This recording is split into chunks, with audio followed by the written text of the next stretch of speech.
મારો બેટો દવાખાનું આવી ગયું હે ઘરે ને ઉસીના પૈસા કોઈ હાલતું હે નહીં. મોટા જોડ માગું એ મારો બેટો હાલ છે. કઈ સીધી રીતના નહીં હાલે, આપણે કાંઈક આઈડિયા કરવો પડશે. આઈડિયા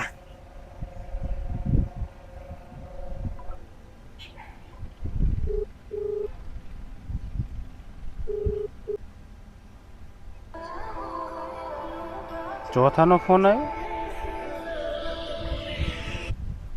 બોલ બોલ ભાઈ બોલ. હાલો મોટા, એક વાત કરવી હતી. બોલ ને મારા ભાઈ બોલ. મારા ભાઈ, મારા દરેક દુઃખમાં તું મને હે ને સાથ આપે એના માટે તારો ખૂબ ખૂબ આભાર માનું છું અત્યારે તો હું. હવે જો મારો ભાઈ, તે મને આટલું સંભળાયું બરોબર, હું તારો મોટો ભાઈ બરોબર, મારી ફરજ બને આ વસ્તુ કરવાની યાર. તું તમ તાર કોઈ બી વસ્તુ કર, હું તારા ભેગો જ છું. કાંઈ બી જોવું હોય તો તમ તારે. અત્યારે જીતે મને દુઃખમાં સાથ આપ્યો ને એટલે મારું હવે તારે હે ને 5-25 માણસ વચ્ચે તારું સન્માન કરવું છે. તારા જેવો ભાઈબંધ મને કોઈ આખી દુનિયામાં ચોય નહીં મળે. ક્યાં વાત કરે? ના ભાઈ, હવે એ તો બધું ચાલ્યા કરે યાર. આ મોટી વાત ના કહેવાય, કાંઈ આમ વાત કહેવાય યાર. તને મારો અવાજ તો હરખો આવે ને મોટા ભાઈ?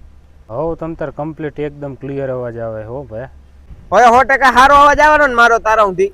100% નહીં, 1000% એકદમ ક્લિયર ને કટ અવાજ આવે. લગીરે ચોડતો નહીં. બોલ તમ તાર, તું ખાલી બોલ.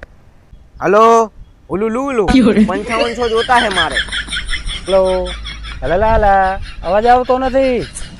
હલો હલો હલો હલો 5500 જોતા હે મારે.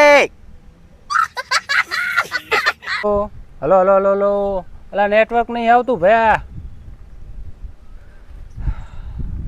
માંડ બચ્યો. ઓલા દુકાન વાળાને 20 રૂપિયા હજી 6 મહિના જ બાકી છે. રૂપિયો નથી દીધો ના 5500 ની વાત કરે. લાંબા ક્યાં આવા તાપના લવાય કઈ? હલો, મારા હારા ફોન કાપી નાખ્યો. પેલા વખાણ કર્યા એટલે વાહ વાહ, આમ તેમ મારી ફરજ આવે ને આમ તેમ 5500 માંગ્યો એટલે અવાજ જતો રહ્યો. હા હારો કળિયુગ તો જો આવ્યો ઈ.